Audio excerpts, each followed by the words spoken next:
Hello and welcome to the Unlucky Frog Gaming Podcast. I'm your host, Ben Porter, joined by my co-host, Charlotte Porter. How are you doing? I'm good. How's things? Yeah, I'm good. Good. And we're joined this Independence Day by creator of Quirk and the brain behind Emmerse Studios, Emma May. Hello. How are you doing, Emma? I'm good, thank you. How are you guys? Yeah, we're good. We're good. Yeah. Good. It's quite strange because I think I've actually been to about 2 or 3 conventions where you've been there, Emma, and I think this is the first time I'm speaking to you. Really? Which ones have you been to? Well, we were at Aircon, right? My game was there though. It was with Imagination Gaming. That's what it was. But yeah. I caught up with Emma at UK Games. You did, yeah. Yes. But it's one of these weird sort of ships in the night scenarios because I think it was it One Free Elephant? We had been to about 3 or 4 events. And they're quite local to us. Yeah, and it wasn't until we got to UK Games Expo that you actually got to speak to them. Yeah. But we did play Quirk. We did. Yes, not through the Quirk stand, but actually somebody brought it to play. It was Duncan from Tabletop Scotland. Yeah. Duncan, but I think it was actually Simon's copy. Simon's copy. Yeah, I heard about the weird conversation you two were having during that game. It always comes back to me. What conversation was this? I know. Well, because I think the day before, me and Amelia, who works with me on the stands, we had played it with Duncan and Simon. And Simon were doing these really weird impressions that went straight over our heads. And we're like, I don't even know what character that is. I made the game and I don't know what the characters are. So you had that same experience with them. Yes, there was something. I got loads of Simon. No, I think me and Simon are a similar wavelength because there was a load of stuff that I was doing for other people that Simon got every time and no one else got. Because I think it was the superhero card. Yeah. And I kept doing the da da da da da da, da, which is clearly Iron Man or Black Sabbath. And only Simon got it, so I'm sorry to say, Emma, I don't know what weird Simon knows you're talking about. Because to me, I recently did a game in Tabletop Tuesday at one of the loading bars in London. And the last group of the night, absolutely amazing, but one of the girls was trying to do the Jurassic Park theme tune for the Legends game, and she kept doing... it was a mix of like E.T., Jurassic Park, and Star Wars, and she couldn't get the right one for the right card. We're like, what are you doing? She's going to kill me for saying this, but I'm going to say it anyway. My sister, the youngest of my 2 sisters, I think she was probably about 12 or 13 at the time, so she was quite young, but old enough to know better. And my dad got given an Indiana Jones hat for Christmas one year. Yeah. So he put it on, and then Bethany starts going da da da da da da, da. And we being the horrible sadistic siblings that we were, we let her keep going for a few bars before we let her know. Realised it was the wrong movie. Oh. Yeah. She was mortified. I remember though, I'm just thinking back to like actions and stuff like that. There was one that I really confused everybody with when we played it, and I was trying to do Angel. Yeah. So I was like mimicking a halo. And everybody thought I was like trying to be the queen. Like combing your hair over or something. Yes, that's on purpose. That is on. So I make some of the games. I've got like the sheets above my desk right now because they look really nice framed. But both Quirk and Quirk Legends have cards in them that are quite similar. So the actions that you do, and that is on purpose to kind of make you go, is it that one or is it this other card? Deliberately ambiguous. Yeah, so we got like the T-Rex and the dragon, which people confuse, and Angel and Princess. I think in the original game, the supermodel with the mime, because people do Vogue, and then some people think that's someone's miming. Although the funniest card in the original is the wink card, especially when one guy winks to another guy. It's so awkward. Me and Josh wink at each other a lot, so that's just normal. It's part of the course for us. So you feel at home with the original. Yeah. Yeah, we'd be right at home. So we've talked quite a bit about this game, Quirk, and I dare say there's maybe one or two people that are scratching their heads slightly. So do you want to tell us a bit about what Quirk is? I can give you the most simplest version of it. When people describe it, it sounds so boring, but it is such a funny game. It is Go Fish charades. Like, that's the main core of the game, because you're basically set collecting by asking. Yeah, but that's quite a good explanation of it, actually. Because it's based on Go Fish. You're really selling it here, Emma. I know, right? So, yeah, you have to, instead of asking, like, you can't ask, do you have any wizards? You have to become a wizard. So obviously people are making spells or like the evil villain, you know. Yeah. And they're making it very expressive, asking for these cards. And obviously if they have it, they have to give you the cards. If not, then they pick up from the deck. But there is obviously a difference to Go Fish that Quirk has, which is the tactic and defense cards, and also skip cards. So it gives you that extra layer of fun, where you might be winning, but you might be winning in the beginning and not win in the end. So that allows people to steal entire sets from you, or quirks as we call them. And the person, obviously at the end of the game with the most quirks, is the winner. Yeah. Whenever we play games like that, I always get the skip turn stuff played on me. So I'll spend about 10 minutes of a game just watching people. So when I did, I mean, it kind of grew from Quirk when I released Quirk Legends, but I wanted to do because I had grown over about a year, a core group of fans for Quirk. People were messaging me saying, "Oh, if you bring out another game, I'd really love a card that does this or a card that does that." And I was like, "Oh, that's a good idea to like add sort of my stretch goals to the next campaign," which I ended up just giving to people anyway, because I really appreciate my fans, and I think the amount of energy they put into Quirk and that, you know, just talk about it with other people. I just want to give them something special. So every time I do a Kickstarter campaign, I always do like limited edition packages and cards that I don't print for retail, or at least not at the moment, because I don't have the money to do that. But one thing that came out of it was this mischief card idea, where in the middle of the game, I kind of call it like it's like adding exploding kittens / flux to Quirk. Okay. So you have these cards which act as events. So you do the normal game. You know, you hand out the cards as normal, and then you add these mischief cards in as if they were exploding kittens.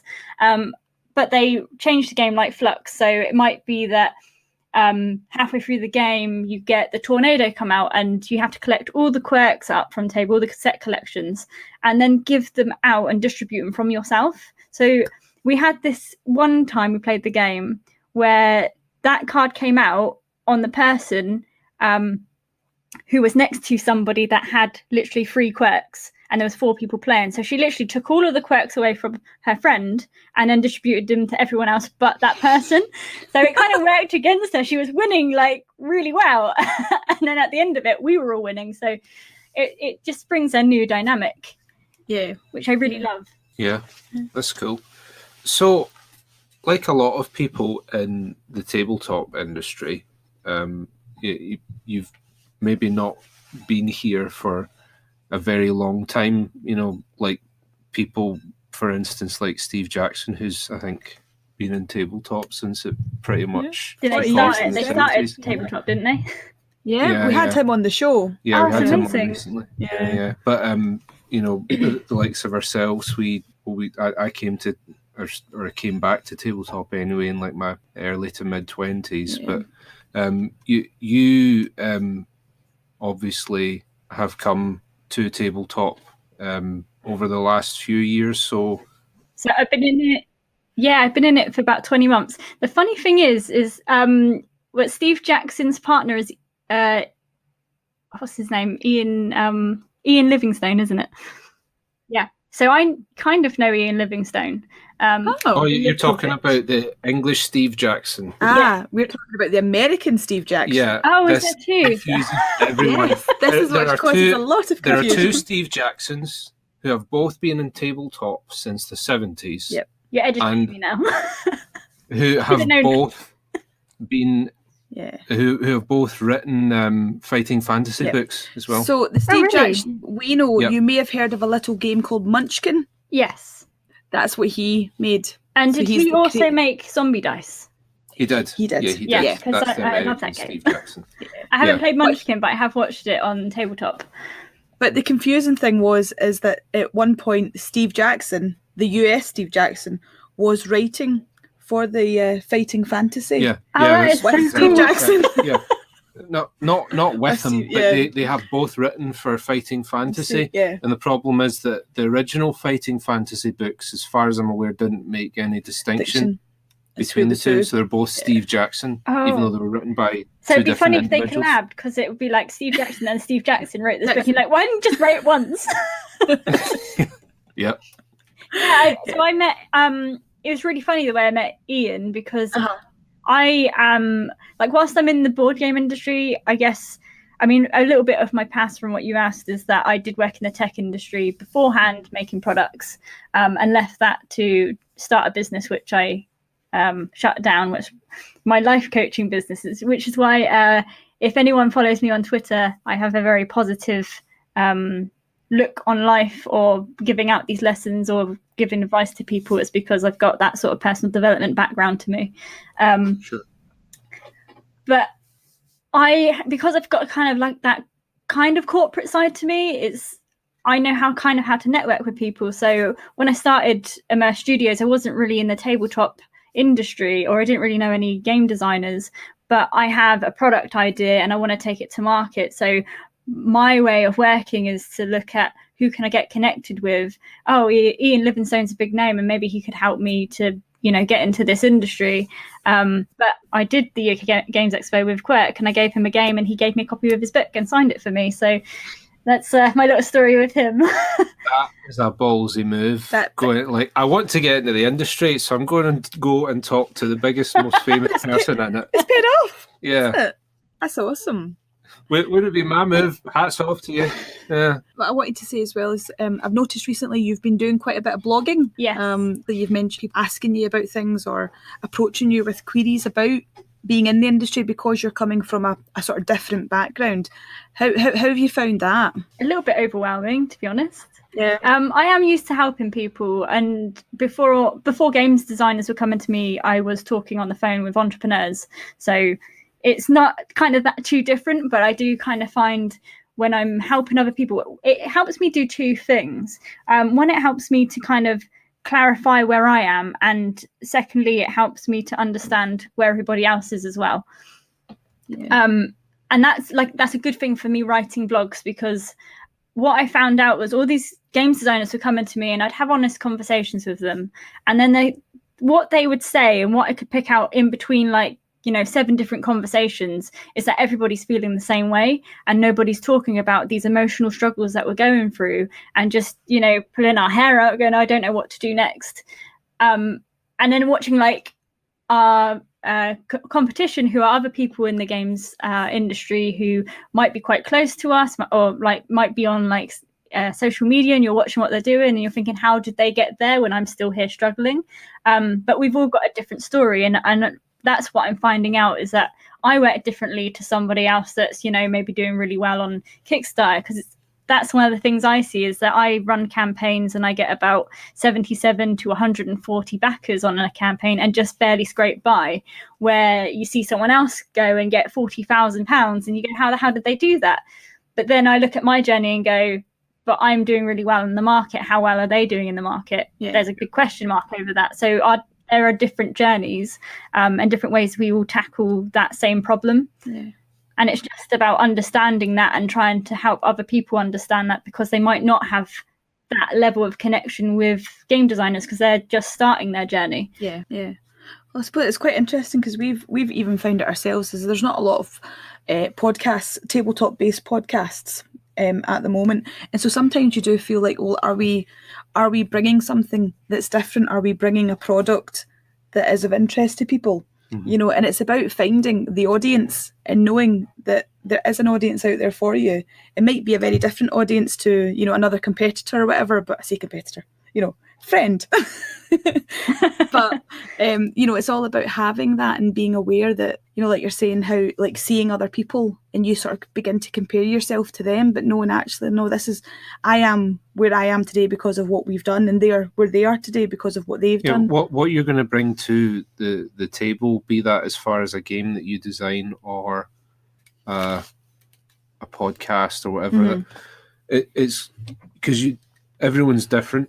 Everyone is completely different in many ways, and so I think that also translates to product, where products very often will have similarities, but ultimately there's a wealth of product, a wealth of content out there, and everything out there is as unique as the people that are producing it.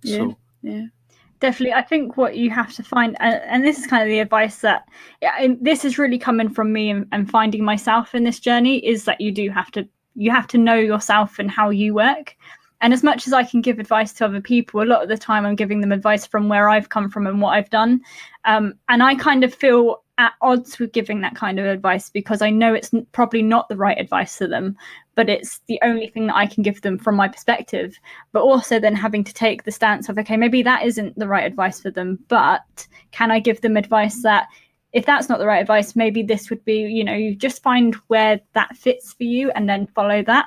And I know there's some designers that can get quite in their head about things, and I certainly do myself, but it is learning, and I think I've learned quite a lot, because I've had quite a few hard lessons through developing my own game, which I could probably talk to you about, but not in too much detail, because it's still quite still raw. Well, it's still, because of the journey that I'm still on this journey, so it's about not giving that what I'm about to do away before I've done it. But yeah, definitely the stuff that I've been through has helped me to develop this understanding of what I need to be doing next, from my perspective, obviously. Oh, yeah, you can only ever speak from your own experience, can't you? And the thing is, well, because we can only ever speak from our own experience, you can't entirely refute the experience of another person, because it's not your experience. We can argue about ideas and conclusions that we reach on these experiences, but it's back to that thing we were saying before, wasn't it? That every person is unique. Every person's experience is unique. So there might be things that we can glean from the experiences of others, but even just for people to maybe be aware that this is a potential, because a lot of the time, I suppose as well, people are only ever really looking at from their own perspective, but to maybe understand, this is somebody else's point of view. I never even thought of that as a possibility. I never even thought of that. The world would be a better place if more people did just that. Yes, that's true. That is true. I think it's safe to say there's a general lack of empathy. Everywhere. Yeah. Do you know what? Saying that, just as another point, perspective is a really hard thing to do when you're designing something yourself. So especially you're so wrapped up in it, aren't you? Yeah, so I'll give you an example from when I was developing Quirk. Yeah. And I've given this to other designers as well. I designed Quirk with a set of characters in that I had in my previous game called Cards of Character, which I had developed in 2013.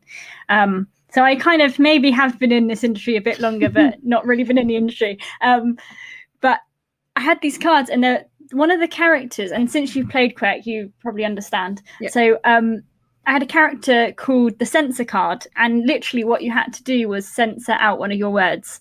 Okay. And I thought it was a brilliant card. It was my most favorite card. But what I found when I was playtesting is nobody understood it. Right. They'd hold it in their hand, and then not want to play that or play it at the very end. And I kind of understood that at that point that people got confused by that, even though it made sense to me. And I had to cut that card out to make it a better game for other people.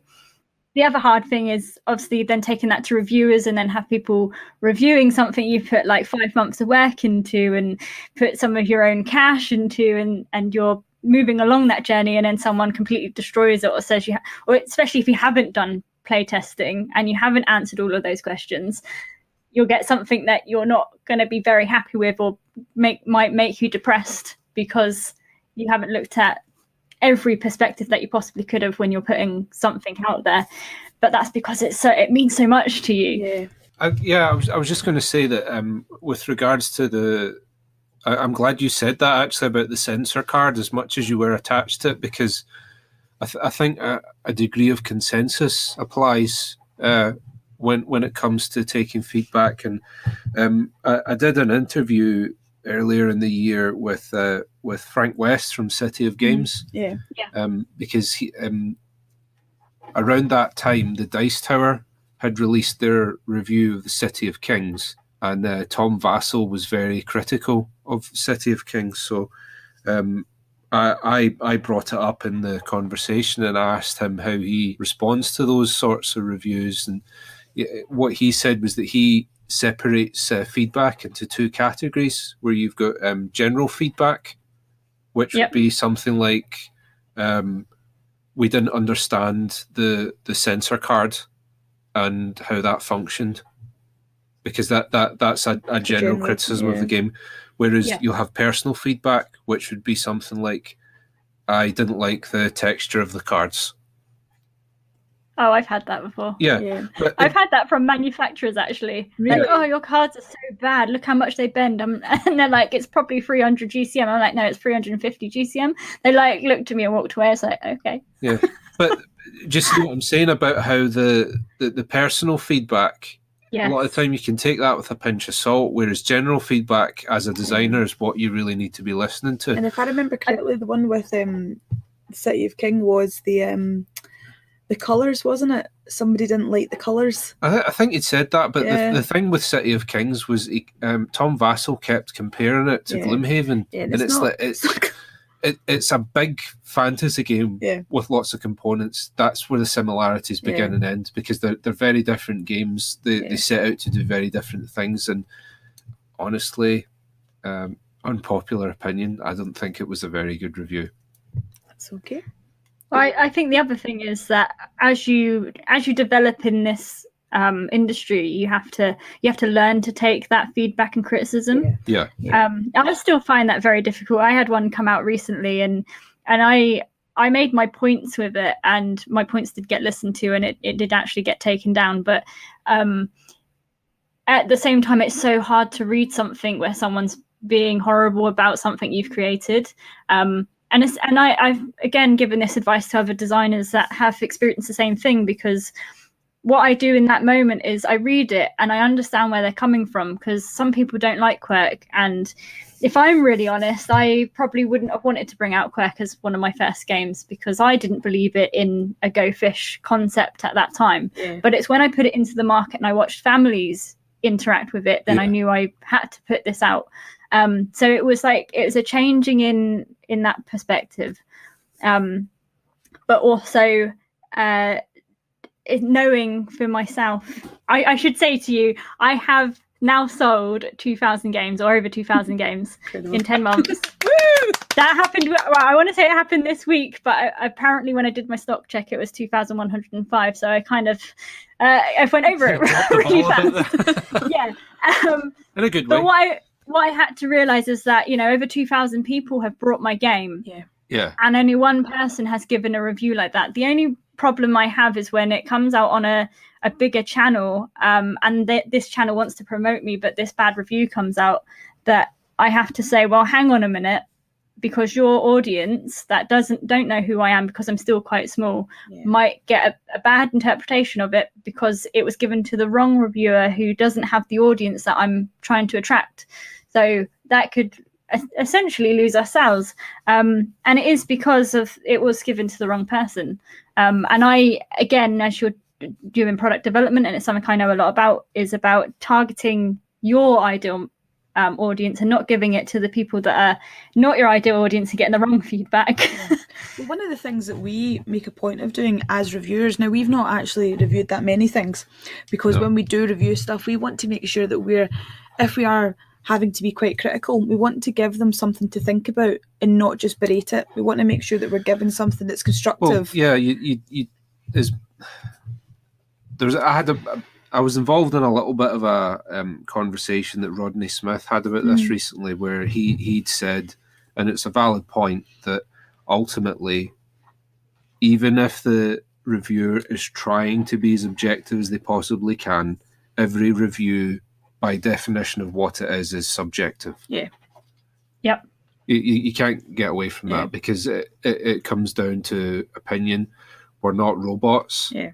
And as much as we maybe do try to remove ourselves from how we personally feel about this something, you just can't get away from it. That how you feel and how you regard something is based on personal preference.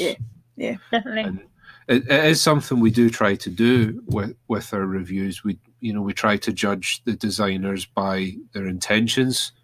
So if it's not necessarily a game we would grab off the shelf, we think about who the target audience for this would be, and how successful we think the designer has been in hitting their goal, and then we'll maybe talk a wee bit about how we feel about it. But I think for game designers, as nice as it is to have good reviews, you shouldn't set out to get them. No. It's like oh no, it always makes me nervous every time someone reviews my game. I always open it and I'm sweating and I'm like shaking, like, oh my god, what's it gonna say? Yeah. But I think because it's like people talk about films being Oscar bait. Yeah. And it's like you watch certain films and it's like a lot of them are a lot of bollocks, to be honest. But there's like certain tropes and things that they include where right away you're like, oh, they've definitely made this to try and appeal to the Academy. Yeah. And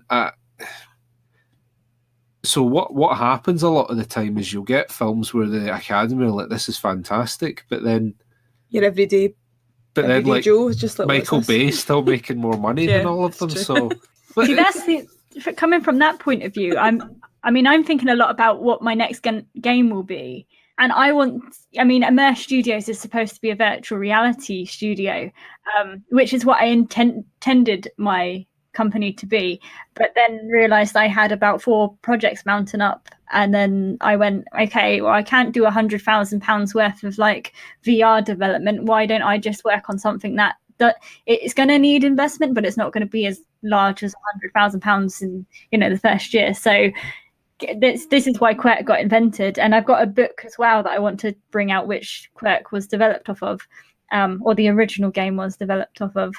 But I kind of like, because I'm getting into this industry a lot more, I kind of get to the point where I think, should I be developing a game that, I kind of want to make a really cool game, and I kind of want to get that kind of hobby market, like something out that, because there's a lot of people that love that sort of stuff, and I have to stop myself from going, stop trying to make something for an audience that you're trying to impress. Just make something for you that is going to be like your next game, but then also get your audience interested in it. Yeah. So people that maybe know me a bit more will know that I dabble in a bit of writing. Yeah. And the thing that I always try to stay true to whenever I'm writing anything is, ultimately, I want to tell a story or write a story that I would want to read. And I think I dare say that the industry would be a better place if designers used that ethos for their games. Is like you say, rather than trying to make games to impress reviewers or to impress a certain market, just make a game that you would want to play yourself. Yeah, certainly. My next game is something that I've been working on for quite a few years. It's not actually it's not in game format yet, and it's not in story format yet, but what it does is it takes this idea of the personal development that I've spoken about before, and it puts it into a kind of story setting, fantasy world. So it kind of does kind of touch on that market a little bit, but I'm not making it for that market. But it was supposed to be the virtual reality game that I want to develop. But then I thought, I am in this industry now. Can I make it into a card game? And I've kind of gotten really excited about making some really nice artwork for these cards and developing a story game, something that you can really interact with and change stuff and choose like different pathways. But it's still it's in a fetal position at the moment. I do have another game that I've just announced to my Kickstarter backers yesterday. Fantastic. Okay, do tell. Which it's another Quirk game. It's Quirk Hallows. Oh, okay. So I announced to them yesterday about my 2,000 sales in 10 months, and I said I really want to celebrate the people that have supported me through Quirk and through Quirk Legends, who are growing my audience. And UKG was probably one of the biggest shows for me because I couldn't walk around the show without anyone shouting my name. So it was just a really odd experience. But it's those people that I like. That's why I give more to them. Like when I'm doing a Kickstarter campaign, I want to do something really special that only they have, and do all these limited edition Quirk copies, because I know when I hit the market, it's going to be quite big. So, you know, someone that's got one of the first 100 Quirk games now has one of the first 100 out of, I think it's 1,500 games or something like that. So, you know, as that's growing, they are getting something really, really special. Yeah. But yeah, that's what I'm going to do with Hallows. I got some new cards as well, like special cards that will vary the game as well. Okay. Bringing some new dynamic. That's really cool. Good. Yeah. But no, I'm all for that. Yeah. You know, having creators rewarding their core fans. I think that if there's anyone you should be trying to please, it's those sorts of people. Yeah. Yeah. I'll go above and beyond for them any day of the week. Because they're going to be with you through thick and thin, right? Yeah. So Yeah, that's really cool. Yeah. Well, I think that is just about all we've got time for. Could probably talk forever. I've really enjoyed this conversation. You know? Yeah, me too. Yeah. We'll need to do it again sometime. We should have a segment dedicated to Emma where she can share some of her fabled wisdom with us. Emma's soapbox, something like that. Yeah. Emma, thank you very much for coming on the show. Well, thank you for having me. And for all of our listeners, wherever you are, thank you for joining us, and we'll see you next time. Thanks. Bye. Hi guys, it's Josh from the Unlucky Frog Gaming Podcast here. Thanks for listening to us, and now be sure to follow us on Facebook and Twitter. Just search for the Unlucky Frog Gaming. You can also show your support for Unlucky Frog through Patreon. Be sure to check out our website www.unluckyfrog.com to find out more. Was that so hard? Look.